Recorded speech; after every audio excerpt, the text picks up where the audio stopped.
टाठियो बच्चों अस्सलाम वालेकुम। आज यह सबक तुल पट क्यों तम सबक चूरम सवाल करन। सवाल खाली जायन बरियो दिन आमतो लफ्जों मज मुनासिब लफ्ज। अत प्रथ कुन हिस्सस त्रे लफ्ज योरकन दित। गोडनुक तुल पन अत योर मज खाली जाय त्रित योरकन लिखित खुराक। योरकन त्रे लफ्ज हयित दांद सुंद, पट कम सुंद, इंसान सुंद।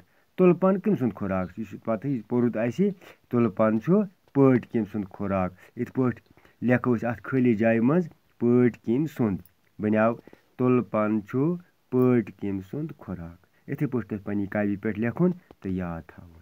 दुयम डैश पानस अंद अंद गोच वनान। अत त्रे योरकन दित सही लेखुन बुलबुल, पट क्यों, तुलर। यह पता यह पोर कि पट क्यों पानस अंद अंद गोच वनान। लिहाजा लेखो अत खाली जाय मज पट क्यों।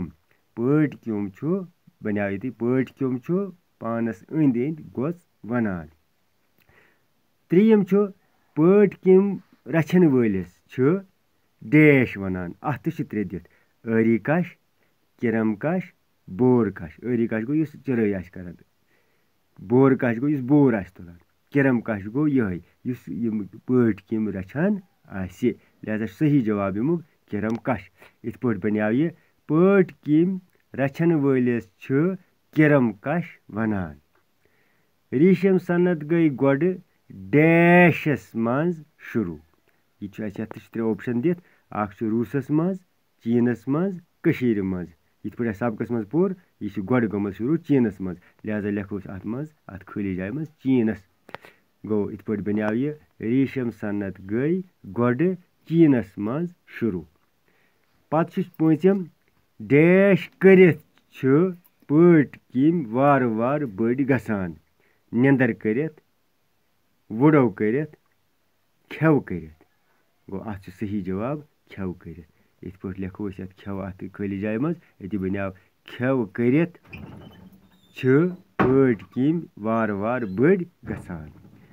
शेयम तुल पट कम जान कस्मुक डैश पैद करान। अत त्रे दित रेशम, पट पन, कपुर।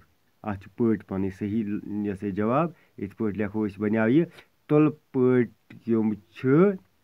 पट कम जान कस्मुक पट पन पैद करान।